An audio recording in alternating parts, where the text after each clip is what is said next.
அஸ்ஸலாமு அலைக்கும் வரஹ்மத்துல்லாஹி வபரகாத்துஹு. பிஸ்மில்லாஹிர் ரஹ்மானிர் ரஹீம். அல்ஹம்துலில்லாஹ்.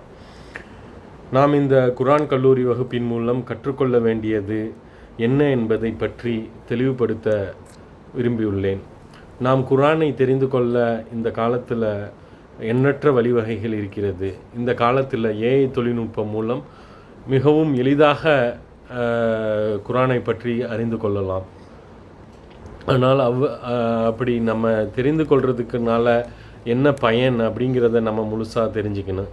நாம் பெரிய அறிஞராக மாறவா, இல்லை அறிஞராக மாறி பிறருக்கு குர்ஆனை பற்றி, குர்ஆன் ஓதுறதை பற்றி, குர்ஆன் என்ன சொல்கிறது அப்படிங்கிறதெல்லாம் பற்றி மற்றவர்களுக்கு சொல்லிக் கொடுக்கவா, அப்படி அதுவும் இல்லாமல்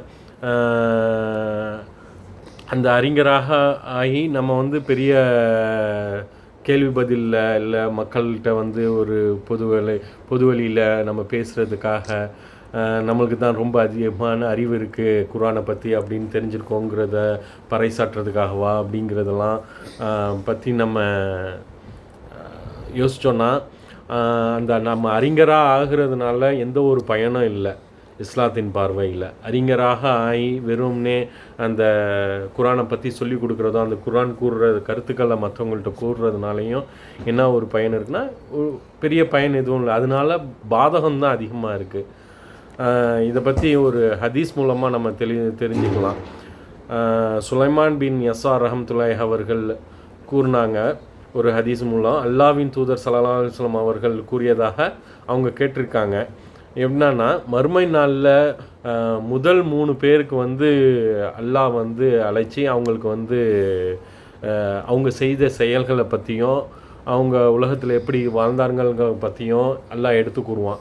அதில் ஒரு நபர் கல்வியை தாமும் கற்று, கல்வினா குர்ஆனை தாமும் கற்று பிறருக்கும் கற்பித்தவங்க, அவங்கள அந்த மார்க்க அறிஞரை கூப்பிடுவான். அல்லாஹ் கூப்பிட்டு, இதை மாதிரி நீங்கள் உங்களுக்கு இந்த அருட்கொடை கொடுத்துருக்கேன், இதை பற்றி என்ன நினைக்கிறீங்க அப்படின்னு அல்லாஹ் கேட்கும்போது அந்த நபர் சொல்லுவாங்க, நீங்கள் கொடுத்த அருட்கொடையினால் நான் குர்ஆனை முழுசாக கற்று அதை மற்றவங்களுக்கும் கற்பித்தேன், நான் குர்ஆனை உனக்காகத்தான் ஓதுனேன் அப்படி இப்படின்னு எல்லாம் சொல்லுவாங்க. ஆனால் அல்லாஹ் சொல்லுவான், இல்லை நீங்கள் பொய் சொல்கிறீங்க, எனக்காக நீங்கள் அது ஓதலை, எனக்காகவும் நீங்கள் கற்பிக்கலை. அறிஞர் என்று சொல்கிறதுக்காக நீங்கள் குர்ஆனை கற்றுக்கிட்டு அறிஞர்னு என்று சொல்கிறதுக்காக மட்டும்தான் நீங்கள் உலகத்தில் அறிஞராக குர்ஆனை கற்றுருக்கீங்க அப்படின்னு சொல்லும் சொல்லி, அதுவும் இல்லாமல் அதோட நீங்கள் வச்சுருந்த அந்த கொள்கை அறிஞர்னு சொல்லிட்டாங்க, உலகத்தில் எல்லாருமே உங்களை அறிஞர்னு கூப்பிட்டுட்டாங்க. அப்படிங்கிறதுனால நீங்கள் எனக்காக மறுமைக்காக நீங்கள் எதுவுமே செய்யலை அப்படின்னு சொல்லி அவங்கள நரகத்துக்குள்ள இழுத்துட்டு போய் போட்டுருவாங்க. இதை முஸ்லீம் நூலில் இடம்பெற்றிருக்கு இந்த ஹதீஸு. இன்னொரு ஹதீஸ் என்னென்னா, அபு வாயில் ரஹ்மத்துல்லாஹி அவர்கள் அறிவித்திருக்காங்க. இந்த ஹதீஸில் என்னென்னா, மறுமை நாளில் ஒருத்தவங்க அழைச்சிட்டு வரப்படுவாங்க, நரகத்தில் அவங்கள போடுவாங்க. அந்த நரகத்தில் போடும்போது அவங்களோட குடல் அவங்க உடம்புலேருந்து வெளியில் அந்த குடலை ஒரு கழுத செக்கு சுற்றி வருவது போல் அந்த குடலை தூக்கிக்கிட்டு சுற்றிக்கிட்டு இருப்பாங்க. அப்போ அந்த நரகத்தில் இருக்கிற மற்ற நரகவாசிகள் அவங்கள பார்த்து, உங்களுக்கு ஏன் இந்த நிலைமை வந்துச்சு, நீங்கள் உலகத்தில் இருக்கும்போது எங்களுக்கு நன்மையை ஏவுனீங்க, தீமையை செய்யக்கூடாதுன்னு தீமையை தடுத்தீங்க, அப்படி இருக்கும்போது உங்களுக்கு ஏன் இந்த நிலைமை வந்துச்சு அப்படின்னு அவங்க கேட்பாங்க. அப்போ அவங்க சொல்லுவாங்க, உங்களுக்கு நான் நன்மையை ஏவுனா, ஆனால் அந்த நன்மையை நான் செய்யலை, தீமை செய்ய வேணான்னு தடுத்தேன், ஆனால் அந்த தீமையை நான் செஞ்சுக்கிட்டு இருந்தேன் அப்படின்ட்டு சொல்லுவாங்க. இந்த ஹதீஸ் சஹீஹ் புகாரியில் 3667வது ஹதீஸாக இடம்பெற்றிருக்கு. இந்த ஹதீஸ்கள் மூலம் நம்ம என்ன தெரிஞ்சு வரோம்னா, இந்த வகுப்பின் வழியாக நாம் வாழ்க்கையை மாற்றணும். அந்த நம்முடைய வாழ்க்கையை மாற்றணும்னா நம்மளோட வாழ்க்கை குர்ஆனை கற்றுக்கிட்டு அறிஞராக மட்டும் இருந்தால் போதாது, அந்த கற்றுக்கிட்டதை நம்ம வாழ்க்கையில் எப்படி நடைமுறைப்படுத்தணும் அப்படிங்கிறத முழுசாக நம்ம தெரிஞ்சிருக்கணும்.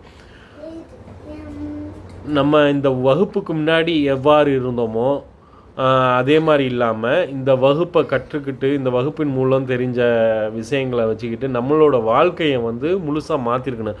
அதை வந்து இந்த வகுப்புக்கு பின்னாடி நமது வாழ்க்கை எப்படி இருக்கணும், தலைகீழாக இருக்கணும், முன்னாடி இருந்ததுக்கும் இப்போ வகுப்பு முடிஞ்சதுக்கப்புறமும், இந்த 4 மாதம் வகுப்பு முடிஞ்சதுக்கப்புறமும் நம்மளோட வாழ்க்கை ஒரு மாற்றமான ஒரு வாழ்க்கையாக இருக்கணும். அல்லாஹ்க்கு உகந்ததாக, அல்லாஹுவிற்கு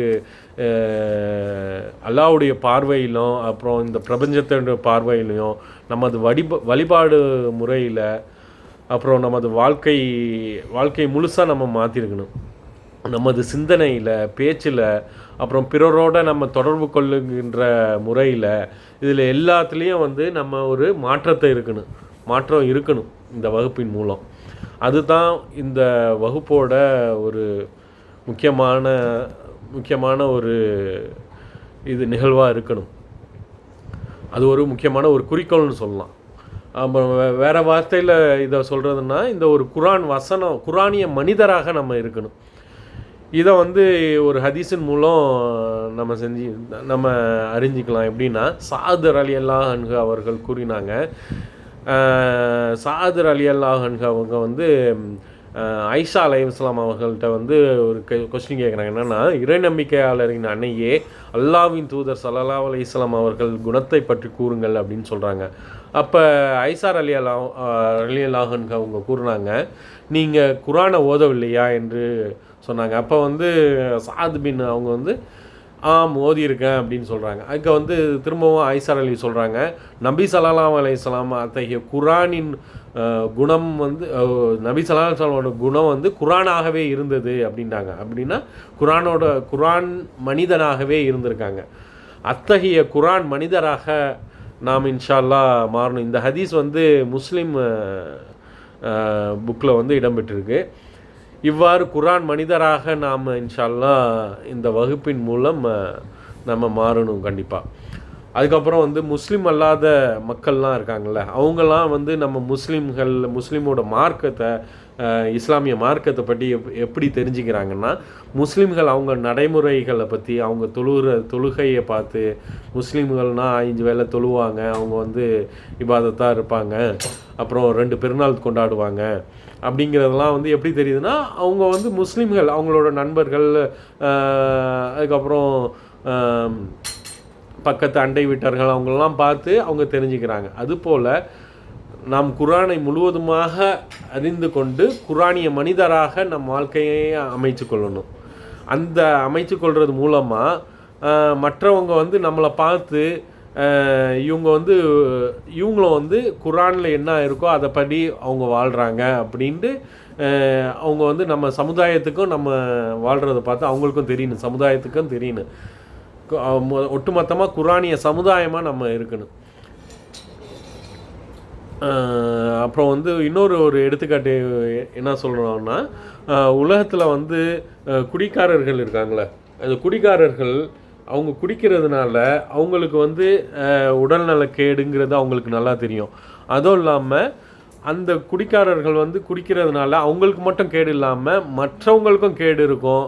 எக்ஸாம்பிள் என்னென்னா, ஒரு காரு பைக்கு ஓட்டிகிட்டு போகிறாங்க, குடிச்சிட்டு ஓட்டிட்டு போகிறாங்கன்னா அதனால் அவங்களுக்கு மற்றவங்களுக்கும் ஆக்சிடெண்ட் ஆகும், சப்போஸ் சான்ஸ் இருக்குது. அதே மாதிரி அவங்க வீட்டில் உள்ளவங்களுக்கும் கேடு. என்னென்னா, அதிகமாக குடிச்சிக்கிட்டே இருந்தாங்கன்னா சேமிப்பு இருக்காது, ஒன்றும் இருக்காது, எல்லாம் அதே மாதிரி கேடு இருக்கும். அதே மாதிரி குடிக்கிறவங்கள்ட்ட வந்து அந்த இதே மாதிரி இந்த பல தீமைகள் இருக்கிறது வந்து உலகத்தில் உள்ள எல்லாத்தையும் வந்து கேட்டோன்னா, மற்றவங்களாம் நிறையா தெரிஞ்சு வச்சுருக்கிறத விட அந்த குடிக்கிறாங்களா அவங்க குடிகாரர்கள் அதிகமாக தெரிஞ்சு வச்சுங்க. ஆமாம், நமக்கு இது மாதிரிலாம் தீமை இருக்குது, இதெல்லாம் வந்து நமக்கும் தீமை அந்த குடி போதையினால், நம்ம குடும்பத்துக்கும் கஷ்டமாக தான் இருக்குது, அதுக்கப்புறம் மற்றவங்களுக்கும் கேடு தான் அப்படிங்கிறதெல்லாம் தெரிஞ்சு வச்சுருந்தாலும் ஆனால் குடிக்கிறத நிப்பாட்ட மாட்டாங்க. அதே போல் எக்ஸசைஸ் இருக்குல்ல, அந்த எக்ஸசைஸ் உடற்பயிற்சி, அன்றாடம் உடற்பயிற்சி செய்கிறது வந்து மக்களுக்கு நல்லது அப்படிங்கிறது வந்து எல்லா ஒட்டுமொத்த மக்களுக்கும் இது நல்லது தான் அப்படிங்கிறது தெரியும். ஆனால் அது செயல்படுத்துறது எத்தனை பேருன்னு பார்த்தோன்னா சில பேர் தான் செயல்படுத்துகிறாங்க, எல்லாருமே செயல்படுத்துறதில்ல. அப்படிங்கிறத வச்சு இதில் மூலமாக நம்ம என்ன தெரிஞ்சுக்கிறோன்னா, குடிகாரர்களுக்கும் வந்து குடிபோதை அப்படிங்கிறது கேடுங்கிறது தெரியுது, நம்ம மக்களுக்கு, பெரும்பாலும் மக்களுக்கு உடற்பயிற்சி செய்கிறது வந்து நல்லது அப்படிங்கிறது தெரியுது. அதெல்லாம் வந்து ஒரு இன்ஃபர்மேஷனாக தான் தெரிஞ்சிருக்கு. ஆனால் செயல்முறைப்படுத்த மாட்றாங்க. குடிகாரர்கள் குடியை நிப்பாட்ட மாட்றாங்க. உடற்பயிற்சி செய்கிறது நல்லதுன்னு எல்லாருமே உடற்பயிற்சி செய்ய மாட்றாங்க. இதே மாதிரி இந்த விஷயம் வந்து அந்த மக்களுக்கு வந்து ஒரு இன்ஃபர்மேஷனாக தான் தெரிஞ்சிருக்கு.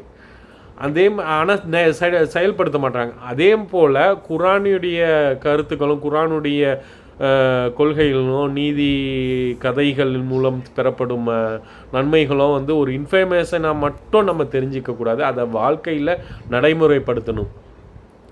அல்லாஹ் சூரா ஜும்மாவில் கூறுறான், தௌராத் வழங்கப்பட்டு பின்னர் அதை கடைப்பிடிக்காமல் இருந்தவர்களின் எடுத்துக்காட்டு புத்தகங்களை சுமக்கும் கழுதையை போன்றதாகும். அல்லாஹுவின் வசனங்களை பொய்யென கூறும் கூட்டத்திற்கான எடுத்துக்காட்டு மிக கெட்டது.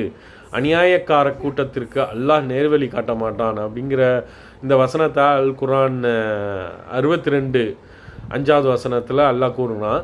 இது மூலம் வந்து யூதர்களுக்கு அல்லாஹ் வந்து தௌராத் வேதத்தை அல்லாஹ் கொடுத்துருக்கான். ஆனால் அந்த கொடுக்கப்பட்ட வேதத்தை படி அவங்க செயல்படலை. அப்படி செயல்படாமல் அவங்கள வந்து அல்லாஹ் வந்து புத்தகங்களை சுமக்கும் ஒரு கழுதை போல் அப்படிங்கிற மாதிரி அல்லாஹ் சொல்கிறான். இதே போல் நம்மளுக்கும் குரான் வழங்கப்பட்டிருக்கு. அதை வந்து ஃபாலோ பண்ணாமல் ஜஸ்ட்டு கிராப் மட்டும் அவங்க அதை மட்டும் படித்தா மட்டும் போதும் அப்படிங்கிறத வந்து இருக்கக்கூடாது அப்படிங்கிறது நம்ம தெளிவாக புரிஞ்சுக்கணும்.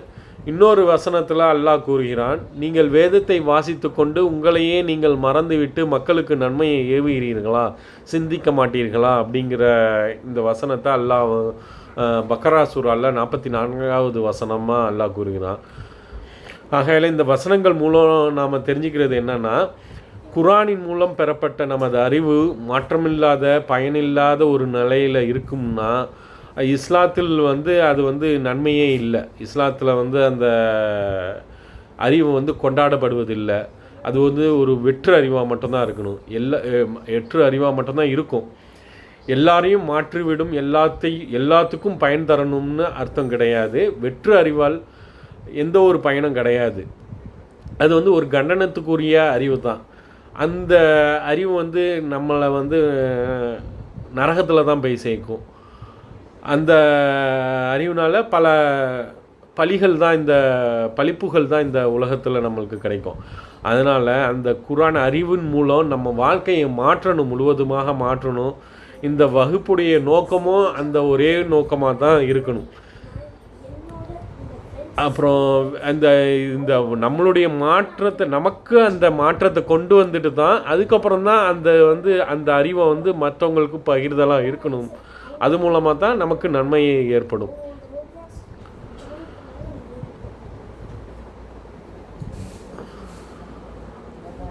இன்ஷா அல்லாஹ் நமது வாழ்க்கையில் இத்தகைய குரானிய மனிதராக வாழ்வதற்கு, அதற்கு ஏற்ற மாற்றங்களை பெறுவதற்கு அல்லாஹ் நமக்கு உதவி செய்வானாக என்று பிரார்த்தித்தவனாக எனது இந்த சிறிய உரையை நிறைவேற்றிக் கொள்கிறேன்.